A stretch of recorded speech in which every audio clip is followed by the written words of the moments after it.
Hello and welcome into this edition of the Golf Channel Podcast with Rex and Lav. Well, 3 weeks after getting hit by the Torrey flu bug, Ludvig Åberg certainly got his revenge at the Genesis Invitational, birdied 4 of his last 6 holes to steal the signature event at Torrey Pines and what was his biggest victory to date. Rex, is this a superstar in the making?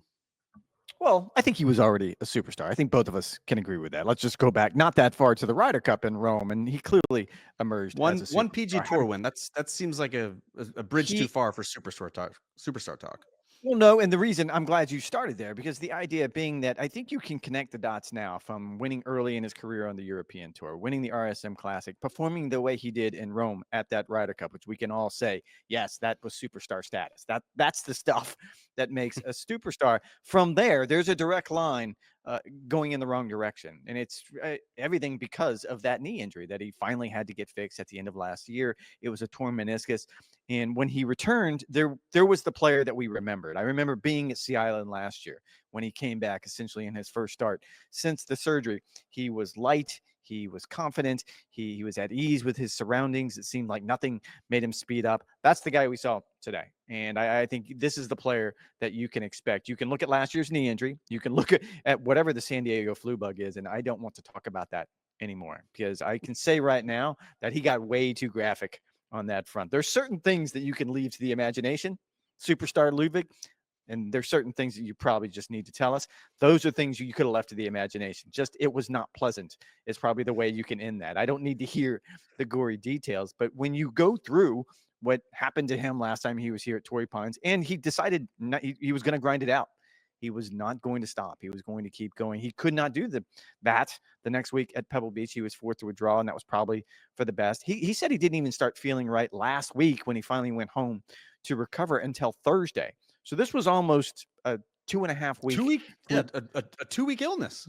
Yeah, and he lost 8 pounds, which for you and I, that wouldn't be much. For someone who's in good shape like Ludvig, that's a lot of weight. And so I think all of those things combined for him to show up and not just win, but he started the day 4 strokes back. And he started the day 4 strokes back to a couple of players who were playing really well, and Patrick Rogers and Denny McCarthy and those who were at the top of the leaderboard. Not to mention the fact that you had Scottie Scheffler doing Scottie Scheffler things on Sunday. I would jump the gun, and I always pull this card out, it seems like, when we do this pod, and be the prisoner of the moment and say, nope, he's a superstar now.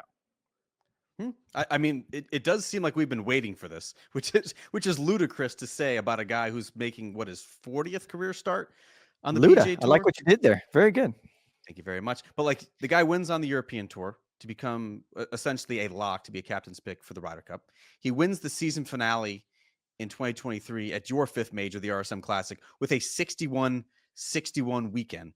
And like, we can look at all the stats in the world about Ludvig Åberg, and we can project ahead to how many majors he's going to win, how many regular PGA Tour events he's going to win. But what has really struck me, Rex, over the past 2 years, ever since it became clear that he was going to be this player coming out of Texas Tech, is how the other players on the PGA Tour and his peers talked about him. And so you look at the resume that he could have compiled in 2024, could have won Pebble Beach. That tournament was shortened to 54 holes because of weather. He finished 2nd at the Masters. Who knows what would have happened?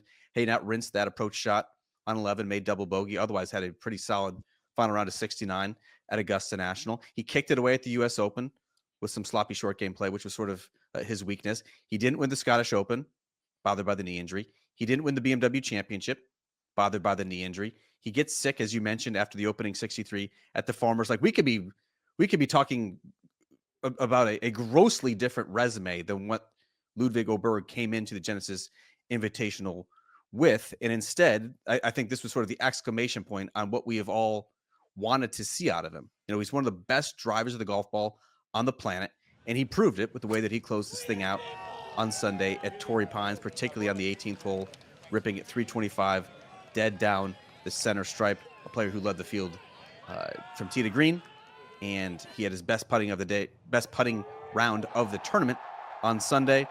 Like, guy's got all the tools. He's going to win a lot of tournaments. And I will say, I was taken when he did his press conference interview here at Torrey Pines after the fact. how much joy he has when he talks about just not winning. Of course, people are going to be happy when they win, but we've seen him on good weeks and bad. You and I both are taken that he really enjoys being out there. He's got a good caddy in Joe Scavron. He's got a good team around him, and that when he's healthy and he's not dealing with whatever it is, the toy, what did you call it? The Torrey Pines bug. I think let's go with that. Toy flu. Sure, Torrey Floyd. Let's go with that. When he's not dealing with these things, that's the player that we've anticipated. And I think as much as the RSM Classic was impressive and what he did on the DP World to win straight out of college, it was really what he did in Rome under the most exacting and crushing of circumstances. We all know how much pressure comes with that, to be in Europe, playing for a European team, expecting to perform at your absolute best, and something you've never done before. I keep going back to the idea that everyone always compares a match at the Ryder Cup to playing in the final round of a major and you're in contention. He wouldn't have known that because he had never played in a major championship before he played in that first Ryder Cup. That to me is staggering. And I was also taken when I asked him specifically about that putt on 18 to essentially lock up that win today. He immediately went to the idea that, yeah, it was similar to Tiger Woods' putt in 2008. To the point I had to be like, Dom, trying to do the math, you would have been 8 years old. And of course, he didn't watch it. He doesn't remember watching it then. However, he's watched it enough times that he knew that that's what he was doing. He has a sense of history. He has a sense of where he stands in the game. And you're right. Those around him have taken notice. Anybody that's on the European Ryder Cup team or hopes to be on the European Ryder Cup team is looking in his directions, thinking to themselves, yep, we got that guy. We should be fine. Does he remind you of anybody? Like I can't shake like the cool persona that he has. Like reminds me of Adam Scott, the way that he has like a ready-made game, and well, certainly more maturity than John Rahm had coming out. But like the fact that he was able to contend right away, straight out of college, is very Rahm-esque. Like, does anybody else in recent memory like remind you of Ludvig Åberg, or like where do you think we're going with him in terms of marketability, fan recognition? Like, is he a Rory, Spieth type, or is he like a JT Finau category? Like, where do you put him in terms of popularity and charisma?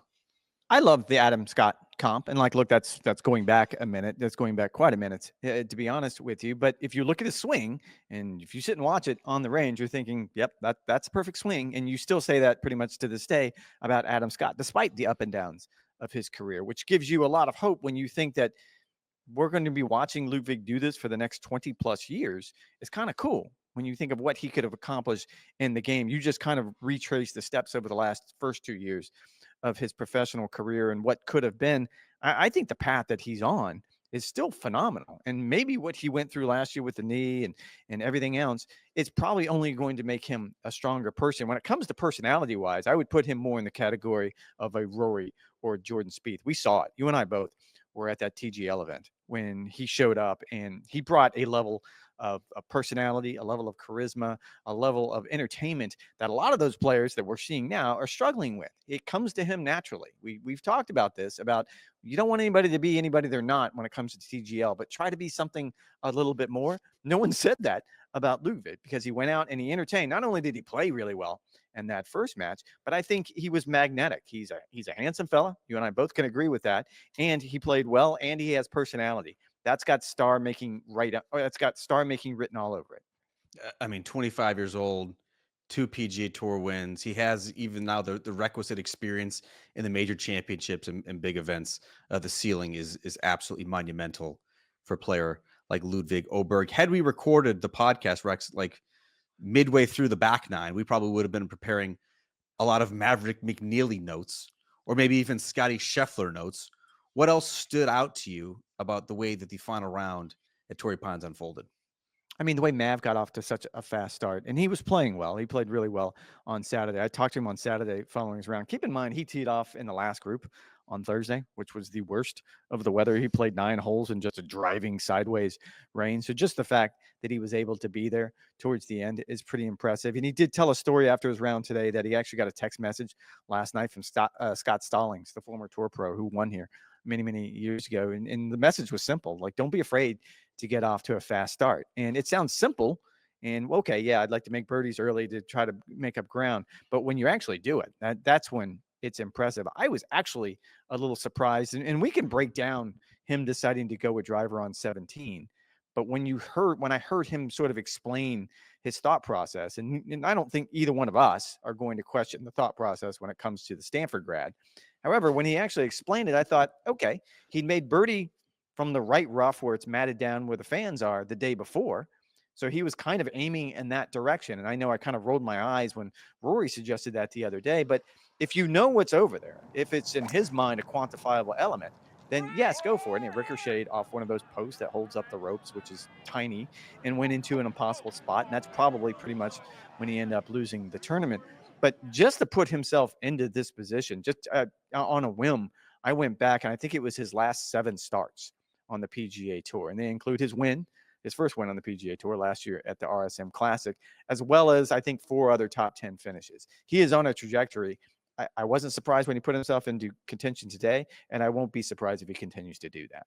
I mean, it's great to see his continual improvement over the course of his PGA Tour career. Now a top 30 player in the official World Golf Rankings. Like, he had one of the best putting seasons ever a couple years ago, but his ball striking has gotten so much better. Like, he absolutely lashes at his irons. He was second in the field in approach this week at Torrey Pines. He's certainly going to, although he had a good week with his irons, he's going to rue, I think, more than the drive on 17. He's going to rue sort of the flailed pitching wedge into the bunker on 14. He was 9 under through 13 at that point. He had the golf tournament in hand. It's when you have a scoring club in your hand, it should have been a green light special birdie opportunity. Instead, hits a very poor shot for his standards. Doesn't get up and down. It makes bogey there. You mentioned the unlucky bounce on 17, the flailed tee shot on 18 as well. Into the right rough, takes fairway wood out of his hands. Can't reach the green in 2. I think, again, Maverick McNealy, the ball striking improvements that he's made would not surprise me at all if he sniffs major contention. He has so much confidence going right now. Also, Rex, in the final in the final round on Sunday, something we probably would have been very jazzed about.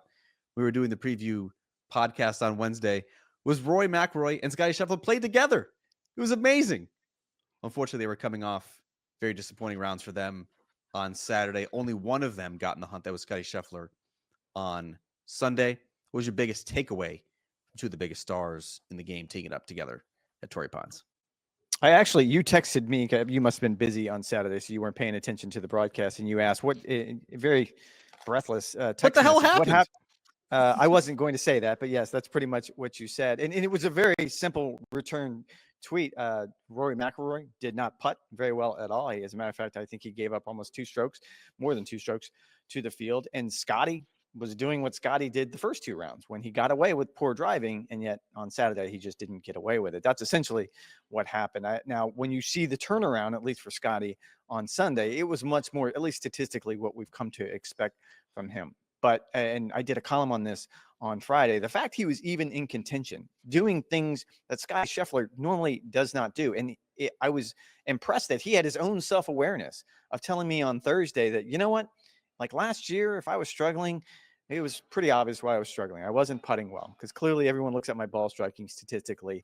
I'm always on point there. But if I had a bad tournament, it was because of my putting. It's been the exact opposite since he returned from that injury, where something just doesn't seem right. At least not so much with his iron play. I think strokes gain approach, he's still very, very solid. It's really off the tee and eventually just caught up with him. We're talking about how difficult the South Course is here at Torrey Pines. It's probably the worst rough that they'll face probably until they reach Bay Hill. Will be the next time that they faced a really good driving test like this, certainly PGA National with the winds coming up. But it eventually caught up with him, and the putter and his short game bailed him out on Thursday and Friday. It did not on Saturday. But then you look at what he did statistically on Sunday. That's more of what we've come to expect. For Rory, it was the exact opposite. You just look at his, that putter, just let him down from start to finish on Saturday and wasn't much better on Sunday. Yeah, I think Scottie's probably still a little bit rusty. He talked about the time off and, how that sort of derailed the progress and the progression that he had made with his game, what he likes to do during the offseason. It sort of feels like he's trying to make up for lost time now, preaching patience, even though he has high expectations for himself, even though we have high expectations every single time the world number 1 steps out in the golf course. But I think it's pretty clear that he's still rusty, still doesn't have his game quite where he wants it, just 53% fairways hit over the week at Torrey Pines, lost strokes with his approach play 2 of the 4 rounds. The 76 on Saturday was his worst score on the PGA Tour in like 3 years. And so I think, the T3 finish at the Genesis is really a testament to his incredible scrambling, his resilience, the attitude flip that he made from Saturday until Sunday. I'm not at all concerned as we head to the Florida swing for Scottie Scheffler. Keep in mind, this is the exact same stretch that he had last year in which he did not notch a victory. All he did once he hit Florida was go 1-1-2-1-1 in his next 5 starts. That said, I'm not all that concerned about Rory McIlroy either. Even though he got dusted by Scottie Scheffler on Sunday, Rory McIlroy lost more than 6 shots to the field on the greens on the weekend. It was the worst putting weekend of his entire career. He's a player who is an above average putter on the PGA Tour, who just putted great a couple of weeks ago in winning at Torrey Pines. I'm chalking it up to a fluke. Are you chalking it up to a fluke as well? I am. He won at Pebble, just to clean that up for you. I will say, and it would be easy for me to say these greens here at Torrey Pines, the POA, late in the afternoon, like he played on Saturday and Sunday, it's probably not the best to putt on if you're trying for the exacting art that putting is on the PGA Tour. It's not the best canvas, I guess would be the best way for me to say that. However, others didn't seem to have nearly that much problem with it. Scottie Scheffler being the best example here. He just never looked comfortable starting on Saturday, and it lasted all the way through Sunday. He certainly hit enough good shots.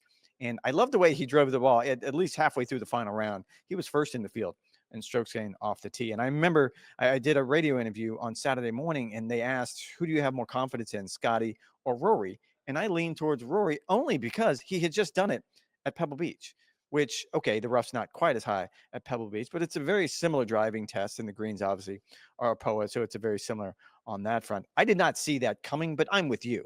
The idea that he just won at Pebble Beach, the idea that he's driving it so well despite not really having the results, all of those things point to him showing up in Florida, just like Scottie, going on a run as well. All right, another signature event on the PGA Tour in the books. And just a reminder, you can catch live first-round coverage of the Mexico Open on Golf Channel at 4 p.m. Eastern Time on Thursday. Rex and I will be back after this short break.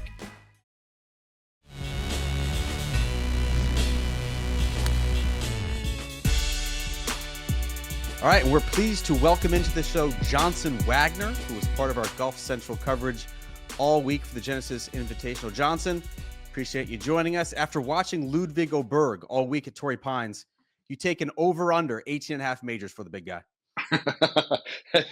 I'm taking under, Lav, but that's a great first question. What was your biggest takeaway watching him, the way that he overpowered the golf course and then the 66 on Sunday to seal the tournament? He was my pick for the Farmers Insurance Open a few months ago, a few weeks ago. And about halfway through the round today, the little mini leaderboard on CBS, it was all American players, and Ludvig wasn't on there. And I was like, oh, yeah, we're going to get another American winner. And then he just came charging. I thought it was amazing. He cut the bogeys out. That had been his issue all week long. Too many 3-putts, too many bogeys. And after bogeying holes 4 and 5 today, he was clean. And it was really impressive the way his iron play was, the way he drove it. Like all his highlights, he was hitting the ball from the center of the fairway. And I think the most impressive shot I saw him hit, other than the winning putt, was that tee shot on 18, tied for the lead. He hit it right down the middle of the fairway. And I was like, this dude is a machine. When you look at sort of the entirety of his career, having to go through the knee injury last year, getting off to such a fast start, winning early, winning at the RSM Classic, when you look at the potential he has, and I know Lav started with the joking about 15 majors. However, what is the ceiling for a player like this? Yeah, what would you say his ceiling is? I think honestly, I don't know when this is going to happen. It's maybe 3 years from now, but I think he's going to be the next number one player in the world after Scottie Scheffler is dethroned. It will be because of Ludvig Åberg. I don't want to put a number on majors. Like I thought Rory, honestly, should be at 10. And had he maybe hired Steve Williams when he fired JP, maybe he would be at 10, and he's still stuck at 4. So I don't want to put a number on it, but it would not surprise me at all to see him, get in that Brooks Koepka category where about 5 majors, and then beyond. What do you think separates him, Johnson? I mean, we see guys like him come out of college and experience success right away on the PGA Tour, but to me, the main difference is how his peers talk about Ludvig Åberg. Like guys like us can gush about him all we want, but if Rory's talking about him, if Rahm's talking about him, if Luke Donald talks about him, that sort of gets your attention more than just regular golf analysts. Well, I think he's mature beyond his age. I know he was a little bit older as a high school, excuse me, as a college senior, but I think he's mature and I think he doesn't take himself too seriously. I love watching him walk around smiling and I think that really separates himself. Also, guys love how fast he plays. He doesn't stand over the ball like a Tom Kim who's just stagnant over the ball for 40 seconds. Ludwig gets over it. He pulls the trigger. I think his swing is repeatable. He's really powerful, but it doesn't, like Will Zalatoris has the back issues. Like you see it in the modern swing, and I don't see Ludwig being plagued with sort of back injuries because of how much speed he generates. So I think there's a lot of things that separate them. But he was plagued with injuries the last time he was here for the Farmers Insurance Open, and that sounded awful. He got a little bit too graphic for my taste, to be honest with you, talking about it this week. You played on the tour for a long time. Did you ever find yourself in a situation where you simply couldn't finish because it was just too much? Well, I finished, but it was at the Genesis. It was at Riv. It was the LA Open back then. I think it was 2009 or maybe 10. My son was really young, and my wife came out on the road with me. We had our baby Graham, and I got sick. It was going through daycare. I was the first one to go down, and it was awful. I had to play golf, and my wife looked at me and she's like, "I'm taking him home. I'm getting out of here." She ended up getting sick on the way back to Virginia to her parents' house, and I went out and played Riv. It was a cold, rainy day, and it was the closest I've ever come to pulling the ripcord and saying I can't do I am intimately familiar with how daycare illnesses it. can then ravage a family. Johnson, before we get to like the state of the game stuff, which I know you are just ready, willing, and able to uncork some really hot takes on this podcast, I wanted to ask you about Scottie Scheffler, top 3 finish at Torrey Pines without his best stuff. He has talked a little bit about some of the missed time that he had with the hand issue, not doing a whole lot. Do you have any concern that he won't be able to get right in the 2 to 3 starts that he's expected to make ahead of the Masters? Zero concern. He showed me today. I think he showed everybody today, like the kind of competitor he is. He's going to have 2 weeks off leading into Bay Hill.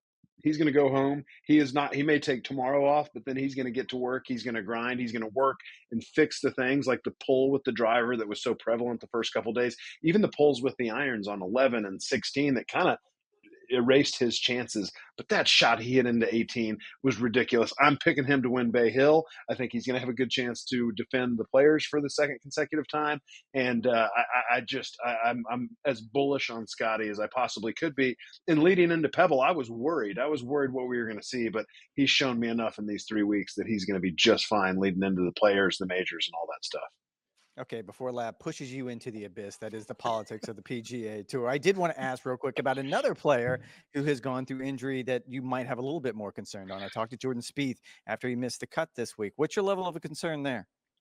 Not. I thought you were going to go with Xander Schauffele. My level of concern with Jordan is minimal. Look at what he did in Phoenix last week. I just think this golf course is a tough fit for him. And plus, playing out of that heavy rough, probably a little tough to trust that wrist around that Torrey Pines rough. But Xander, if you're okay if I go there, a rib injury coming off 2 major championships, playing at Kapalua, missing his hometown event at Torrey twice, missing Pebble, and like he's going to show up at Bay Hill. What's he going to look like? Because when you have a rib injury, you're not pounding balls, you're not getting better. Maybe he's chipping and putting, so that should be tidy. But I'm concerned about Xander Schauffele. More on Xander at the end of the show. Jordan Spieth, I'm not all that concerned, just like you, Johnson. This is a player who, even in the best of times, Torrey Pines was not necessarily a great fit for his style of play. I still think the Masters is potentially on his radar. All right, without further ado, let's get into the good stuff here. I want to take you back to Wednesday, Rory McIlroy's press conference. Here is what Rory McIlroy had to say about everyone putting aside their hard feelings and reuniting the game for the good of the sport. We've all done better from all of this. Whether you stayed on the PGA Tour or you left, we have all benefited from this. And I've been on the record saying this a lot. Like, we're playing for $20 million prize fund this week. Like, that would have never happened if Liv hadn't come around. So I think everyone's just got to get over it. And we all have to say, okay, this is the starting point, and we move forward. We don't look behind us. We don't look to the past. We just, whatever's happened has happened, and it's been unfortunate. But reunification, how we all come back together and move forward, that's the best thing for everyone. So like if people are butthurt or have their feelings hurt because guys went and whatever, like who cares? Like let's move forward together and let's just try to get this thing going again and do what's best for the game. Butthurt is certainly a underused phrase, certainly on this podcast, but I'm glad that we can then bring it into the fray. Johnson, you said on Golf Central that Rory had a, quote, finite perspective. Elaborate, please. He's seen this from a best player in the game view, and that's his opinion, and that's fine. But this is so much bigger than that. And I made the point that sponsors are getting really hurt. The fact that he's saying we've all benefited from this, I'm making more money than I did in 19. I'm making so much money. Look at me. Nobody who's a fan of an athlete loves hearing about how much they make, right? Like if you hear my favorite quarterback, Bryce Young. He's not really my favorite quarterback, but he's my hometown quarterback. My God. If Bryce Young comes out and he's like, I'm making more money this year, I just signed a new deal. Like nobody wants to hear that. It's a turnoff. And so the sponsors, and I've been getting kind of roasted for this on social media, but the sponsors are getting. Look, the way the trajectory of the tour was going before Live, purses were going to be up there. It was going to be great. New TV deal. Everything was trending in the right direction. And what happened was it got accelerated to a point of no return, to the point where the PGA Tour had to get outside money to start sourcing other things because they were depleting their reserves, making these $20 million purses that they couldn't have. A lot of sponsors in the beginning couldn't fork it over. And now they're starting to. So I just wish he would look at it from from someone's perspective other than himself. So Johnson and Rex, you were in the room, and I want to get your thoughts on this. But to me, Johnson, Rory was talking about this from a financial perspective of no one has been impoverished by golf civil war. PGA Tour players, whether you're number 1 on the money list or number 125 on the money list, you have all made more money. And so to me, listening to Rory's sound there, he's saying we need to get over it because we've all done better. We have benefited financially from this. No one can have any grievances about how this has played out. Sure, those guys may have gotten more guaranteed money. Sure, they may have be now playing less golf. But like the jealousy, the bitterness, the resentment, put that aside for what could ultimately strengthen the PGA Tour. Rex, did you get that same impression from what Rory was saying when you were inside the room? First and foremost, I am here to hear Johnson Wagner do every bit of analysis and whatever that voice is that he just did, the sing-song voice that he was mimicking. I can only assume it was Roy, but yes, that like I am here for that all day long. Yes, I think that's what he was getting at. And I understand, Johnson, like when I heard your take on Central, I 100% understood where you're coming from because I spend a lot of time talking with players who aren't Rory McIlroy, who aren't at the top of the food chain, who are quote unquote butthurt. And I totally understand that when it comes to once we're beyond whatever the financial terms of this potential deal is going to look like between the PGA Tour and the Public Investment Fund, then we need to get into the weeds. And getting into the weeds is unifying the game, which that means essentially bringing those players who went to Live Golf back to the PGA Tour. And I get it from players' perspective, it's going to be hard to wrap your mind around it. However, I wrote just this week that to get that done, and I think all three of us in this room can agree right now, that's probably best for the game to get that done. The only way to get that done is if Jay Monahan or whoever takes his place as CEO is a benevolent dictator because of what you just voiced. Would you agree with that?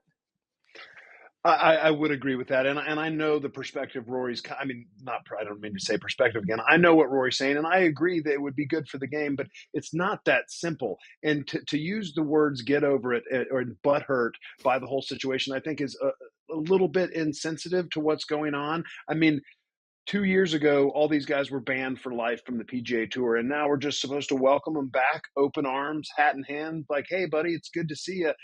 It's not that easy. Please, Rex, I need to collect myself for a second. Here's something else. Well, here's something else, Johnson, that I think was very interesting that we saw this week as it sort of pertains to the state and the future of the PGA Tour and Live. Because Jay Monahan and new Live CEO Scott O'Neill were both asked about what this framework agreement could eventually become. And essentially, you see the quotes up on the screen here. Essentially, Jay Monahan is saying that we need to get back under one tour, aka monopoly, how things have always operated, while Scott O'Neill is saying the future of live golf is bright and the prospects are bright and there's so much opportunity here. It does not seem like these two are on the same page about what the future of men's professional golf looks like.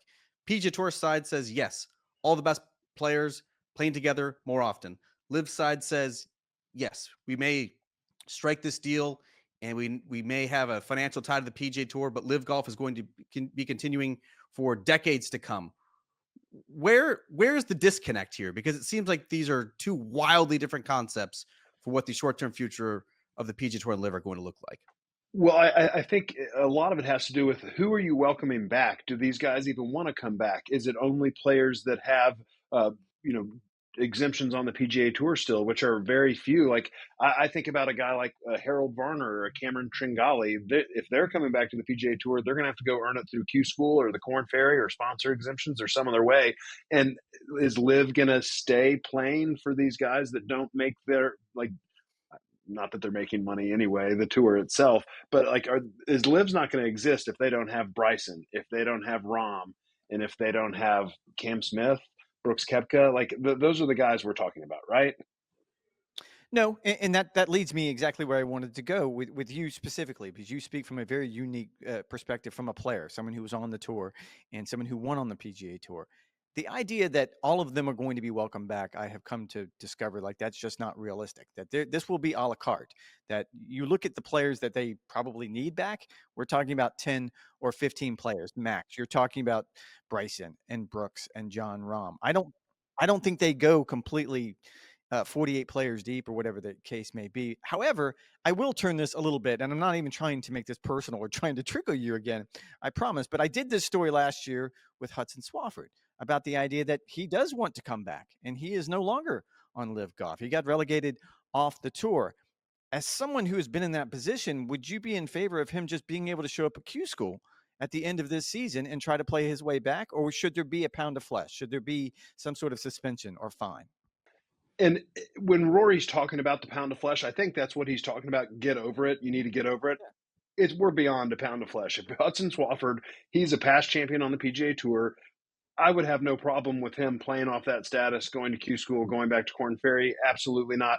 It just, has the tour made the decision that these guys aren't banned for life still? And I think the answer is no. They have not changed that decision. So until that happens, which I think Jay would have to make that call in the policy board, until that happens. But I personally would have no issue with guys coming back. I'm over it. I honestly, I am over it if these guys want to come back and play. But I don't think you could do both, I guess is my point. I don't think you can play live and come poach our best events.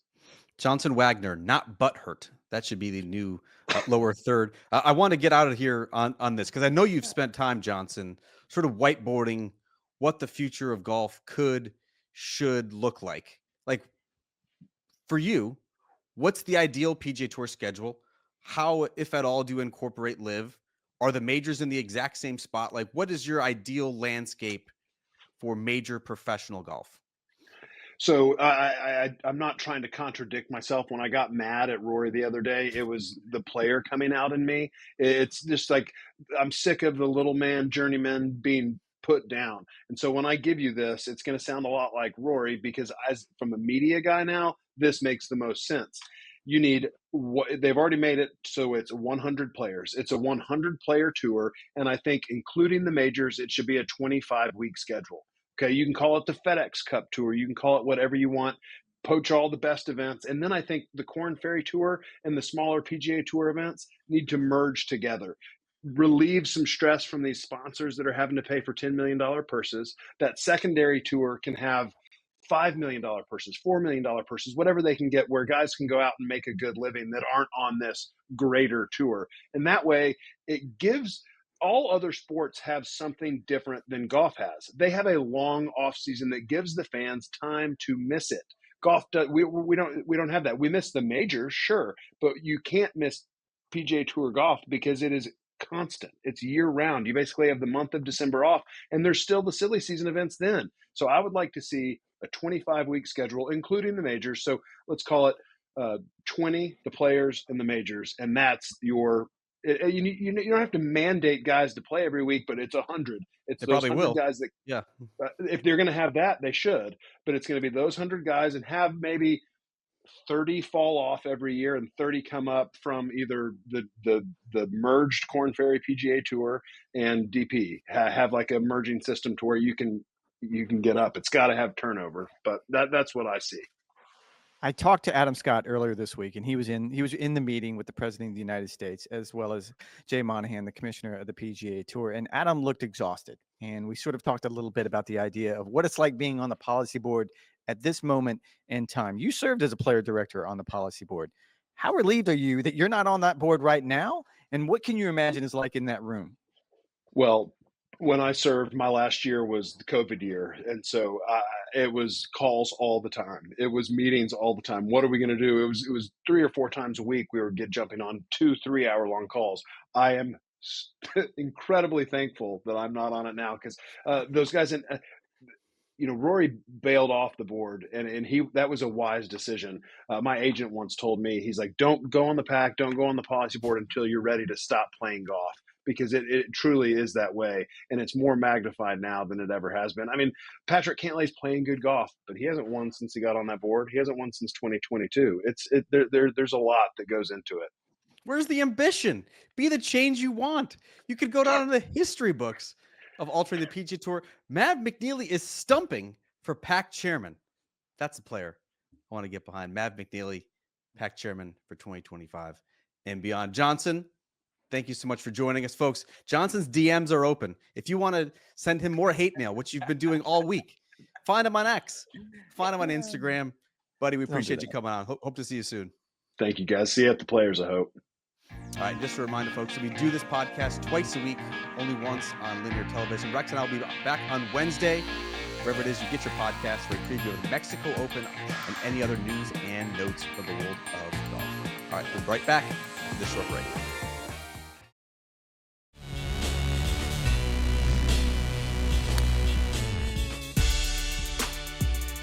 And back by popular demand, it is the world-famous Love It or Lav It segment. Rex, you are intimately familiar with how this works. Let's begin with Joaquin Niemann, who won again on the LIV circuit on Sunday, this time in Adelaide with a closing 65. Do you love or lav the idea that this is Waco's breakout year in the major championships? I'm going to love it for a couple of different reasons. Another guy that should be a breakout star, regardless of what tour he plays on. But I love the idea right now because it puts him inside the top 3 on their points list. And as we just learned last week, the USGA will give an invitation to a player inside the top 3 who isn't otherwise exempt. So it creates a pathway for him because he can continue to win and play well in LIV golf. And that is impressive. However, until he makes that next step and he does it in the major championships, I think that's going to hold him back a little bit. But he has an opportunity now because of these new rules, both by the USGA and the RNA. He can play his way in and he can keep improving that status. I'm going to love it too, just because, like, if not now, when? Like, he's never been better than 16th in a major championship. He's getting starts in major championships, as you mentioned, when some of his peers on LIV aren't. This is his 5th worldwide victory in the past 15 months. He's 26 years old. He has plenty of experience in the big events. It's time for him to take the leap. There's nothing about his game that stands out as not being able to. 2025, with all the success he's had of late, needs to be that year. All right, we mentioned Mav McNealy, Rex, in the first segment, coming off the runner-up finish at the Genesis Invitational, but he also had some interesting comments in the press tent. And Mav McNealy, if you're not familiar, was sort of instrumental in helping tour players realize the error with the FedEx Cup distribution. Now he has an idea to help speed up play by cutting it to the top 60 in ties as opposed to top 65 in ties after the cut is made on the PGA Tour. Are you loving or laving Mav's idea? I'm loving the idea that we should have Johnson do Love It and Lav It with us in the future. Can you imagine how heated this conversation would be right now after what we just experienced with him? To be clear, Mav did not say that in the media center. He said it to me because I was curious and I wanted to walk out. And hashtag breaking exclusive. Excuse me. That's right. That's right. Source me. Source this guy. This guy. 2 thumbs. And I will say this, I have said this repeatedly on this podcast, and I will continue to do so. I do not want to do a pace of play podcast. That's not anything I'm interested in. It's been over 20 years covering the PGA Tour that I've had these conversations, and nothing bores me more than that. However, when you have the commissioner talking to the media this week, when you have Rory McIlroy, when you have other players having to answer questions about pace of play. By the way, they finished up 10 minutes early on Sunday at Torrey Pines. Third week in a row, they have finished early on the PGA Tour. And here's where I'm going with this. I thought to myself, as I point this out, I hate doing this, that if anybody's going to have a good idea, a new idea, a fresh idea, it's got to be Mav, right? He's got the biggest brain of anybody playing golf, anybody on this podcast, anybody in golf. I'm going to go ahead and say it right there. Stanford grad, really, really smart guy. And it turns out he did have some good ideas. Now, I'm going to footnote this by saying his idea is to play in twosomes. And yes, that's not great math, going from threesomes to twosomes. You're going to play faster. I understand what you're saying here, but listen to what he had to say about this. First and foremost, if you go to twosomes, compare what he did on Thursday when they played in threesomes on a really, really slow golf course in a driving rain to what they did on Saturday, which is when I spoke to him. Perfect conditions playing in twosomes. He played over an hour faster. And so we're having this conversation right now. Rory touched on it. Colin Morikawa touched on it earlier this week, that what are we going to do under the current system? Trim 15 minutes off an average round? What is that going to do? Is it really going to make that big of a difference for the product? I understand that. I agree with that concept. But if you start trimming more than an hour, now we are having a fun conversation. There was rounds, including Mavs on Saturday, that didn't last 4 hours, that finished up before the 4 hour mark. That is a good window. And it was because of twosomes. And his argument is, yes, you're going to play faster if you're not waiting for that third guy. However, his contention was when you're playing in threesomes on the PGA Tour, the slow players can hide. They have somewhere to go. No one's going to call them out. You're never really going to get too far behind, and they can just keep moving along at their little slow pace. If you play in twosomes, they're exposed. There's nowhere for them to hide. And to get to this end, as I expected he would, he had thought about this. And his argument was to cut from the PGA Tour cut, not this week, but most weeks, is top 65 and ties. His argument was cut to 60, because what ends up when it's 65 and ties, more times than not, you end up with somewhere close to 75 to 78 players who make the cut, which essentially takes you back to 156 player fields, which is what the PGA Tour moved heaven and earth to get away from starting next year. It's going to be 120, 132 players to improve the product. If you have 60 players, or somewhere around there, and you can play in twosomes on the weekend, not only have you fixed the problem, quote unquote problem, on Thursday and Friday, because you've cut fields to 120, 132, whatever the case may be, but now you've also fixed the problem on the weekend. I like this. I certainly like it as well. I don't have much to add to your hashtag exclusive. Kudos to you. But Bab's exactly right. Like the flow is just so much better with twosomes. And if that's when the biggest TV window is going to be on the weekend, you need to make it as palatable as possible. And you could even push it if you're in twosomes as late as possible to really maximize the TV window. Good job by you. Go to NBCsports.com/golf for more. Rex, not sure if you caught this Four Nations face-off thing that happened on Saturday night for hockey, but it's in lieu of the usual all-star game that had fallen flat and was not garnering many TV ratings. Are you loving or laving the concept and whether this could actually work in golf? I'm loving it. Didn't watch it, but sort of watched the news. And you seem to want to pick on the NHL. I just won't pick on the NHL. I think most All-Star games, and I'm a baseball fan. NBA one was way worse than the NHL one was. So like passing through like a hoop and whatever Wemby was doing on Saturday night was ridiculous. And the Pro Bowl thing that they do with the NFL now is Like not football. entertaining. Yeah, I just feel like most All-Star games just fall flat. I just don't think there's anything there. There's not a lot of motivation for it to be a true competition. I will give the NHL so much credit because they created something that I am not a hockey fan. I'm paying attention. I wanted to see the USA and Canada because that's something that means something to people who know more about hockey than I do. Now, I don't know if this is sustainable. My understanding is they actually want to create something bigger to include other nations. So I'm not sure if they'll revisit this. But this is another example, and I've made this point before on this podcast, where the NBA, they created content out of thin air with the, what's it called? The in-tournament, in-season tournament. And they were able to sell that to media partners and make more revenue. But the PGA Tour, now in the age of private equity and SSG, and certainly PIF is going to come in, it's something the tour needs to take a hard look at because you need to think outside the box if you're going to take your existing product and create more inventory, and they've done it. They certainly have done it. I love this for a couple of reasons. Ardent listeners of this podcast will remember that I pitched after Kapalua and Century this year. Like, we need to have some sort of skills competition as it relates to the PGA Tour. Like, golf lends itself to this sort of thing: long drive competition, sharpshooting competitions, big break style stuff. Like you should be gussying up the season opening event. If you don't do that, however, which I still think that has some legs as well, I could see this format, which is what the NHL has done, sort of reinventing the Zurich Classic, a tournament that you and I have both covered a lot over the past decade. Like, you could get countries involved here with the two-man teams, get match play involved. I really think that could be a hit, because when you're taking exhibition golf, or you're taking exhibition basketball, or in this case, exhibition hockey, it only works if it's meaningful. And it was clearly meaningful to the NHL players, the Americans and the Canadians. There were 3 fights within the first 10 seconds. There was passion, there was energy, there was enthusiasm. There was more than just this exhibition match in which it really didn't matter in the grand scheme of things. That's what golf has to tap into more than just the President's Cup or the Ryder Cup. I certainly love that idea. All right, before we get out of here, let's close it out with some punch shots, since it was certainly a busy week at the Genesis Invitational and beyond. Tiger Woods, tournament host of the Genesis, was in the booth on Sunday with CBS, saying that things are going to, quote, heal quickly, that the best players are all going to get back together. Could even happen this year. You buying that?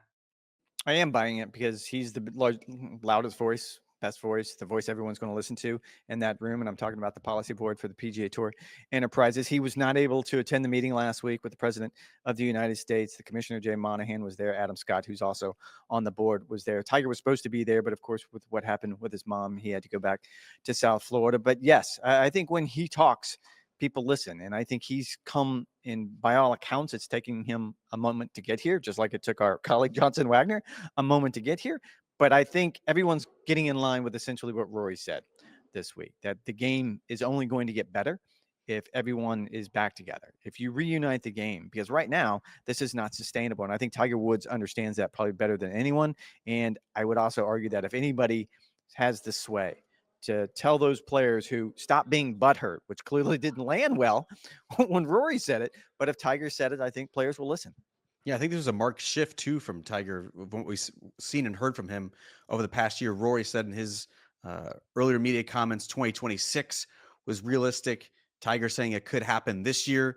I think the signature events make the most sense of sort of reincorporating live players if they wanted to. But then again, the last signature event of the year is the Memorial in early June. So I don't know if Tiger's in the room, we should probably take what he says pretty seriously. Xander Schauffele, Rex, has targeted the Arnold Palmer Invitational from his return from a rib issue. He has only played the Century this year, also played a TGL match. Do you think that that's enough time for Xander to contend in the Masters with limited appearances on the PGA Tour before the year's first major? I think it is, because he'll have a couple of starts. Obviously, he'll have the opportunity to quote unquote, knock the rust off. I think Johnson probably touched on the bigger concern that I have. When you start talking about injuries, and we'll go back to Scottie Scheffler's injury, that was not great. And you never want to mess with your hands when you're a golfer, because that's your only connection to the golf club. But that one, it seems to me, over time would be fine. When you start talking about with Jordan Spieth, a wrist, or you start talking about with Xander Schauffele, a rib injury, those can get aggravated. Those can linger longer than expected. You want to sit here and say, yes, it's a 6-month recovery time. However, it's roughly 6 months. For some people, it's 6 months. For some people, it's 8. For some people, it's 4. So there's always a concern. I'm not concerned about how much time he has available to him to ramp up for Augusta. I'm more concerned about the idea of what he will look like when he does come back. Yeah, I think that's probably a fair concern. I mean, Xander could have rushed it. He could have played Phoenix. He could have played Torrey. I like the fact that he hasn't necessarily rushed his return. Scottie Scheffler has talked similarly about, the time lost, trying to be patient. Xander, too, has been taking the long view of this injury. You would think playing Bay Hill, likely the players, probably needs to add another one. I would think ahead of the year's first major. Houston probably makes a little bit of sense on that front as well. I just hope that Xander is in fine form for Augusta. He's played well there before, coming off the best year of his career. We'd like to see the world number 2 continue that sort of stretch. All right, speaking of injuries, you had a chance to catch up with Jordan Spieth after a miscut at Torrey. What do you have to say about the surgically repaired wrist And are you concerned about Jordan? I was actually relieved that Johnson in the previous segment said that he didn't have any concern, because I was a little bit when I spoke with Jordan after he missed the cut here this week. And it was probably best, to be honest with you, that he missed the cut. I think Johnson touched on the obvious, that playing out of that rough, that was wet, it was cold, it probably wasn't the best conditions for what Jordan is trying to do with his wrist. I was a little shocked when Jordan told me, and you and I have ran across this a couple times in our careers when it comes to Jordan, that he will just drop a bomb on you and you're not anticipating it. And this bomb was, when I asked him, how would you assess the week? His comment to me was, if what happened to me on 16 on Thursday in the worst of the weather, and what happened is he hit a 4-iron and he told me he had to quote unquote save it with his hands. So you're flicking your wrist a little bit. He's talked about this in the past. Those are the concerning shots. Those are the ones that hurt him. His comment to me was, if that happened again, he wasn't sure he was going to be able to finish the tournament. Don't And like that to hearing me- that. Don't like hearing that. I don't like hearing that. And it's important to point out that this was a 3-week stretch that he was testing everything. He was testing his game. He was certainly testing his wrist. He didn't play particularly well in the first event at Pebble Beach. He played really well in Scottsdale last week. He finished tied for 4th, and I think both of us were very optimistic. And I think what happened here at Torrey Pines was more of a byproduct of the conditions. Probably not the best golf course for him in the best of conditions. Probably not the best golf course for anyone who has a hurt wrist when you're trying to hit out of long, wet, cold rough. And so I'm going to give him the benefit of the doubt, but yeah, there's a level of concern there. Yeah, I could see that as well. He had the locked up wrist in the first event at Pebble Beach, and now the issue hitting out of the grabby stuff. Look, it's going to happen. He probably, he wants to get back to that consistency that he had in 2015 and 2017.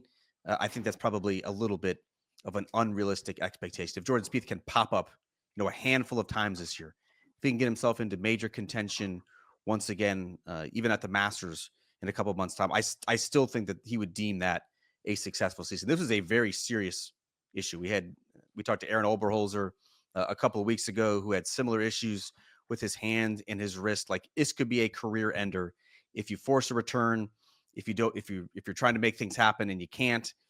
So I like the fact that Jordan now will have a couple of weeks off, reassess, recover, and then ramp up for what should be a busy Florida swing. All right. That is going to do it for this edition of the Golf Channel Podcast with Rex and Lav. Just as a reminder, you can go to NBCsports.com/golf for all the latest news, notes, and updates. Rex is going to have plenty of takes that he didn't even unleash here on the podcast from the final round of the Genesis Invitational, including a column on Ludvig Åberg. Thanks as always for listening. Thanks for the support. We'll talk to you guys on Wednesday afternoon.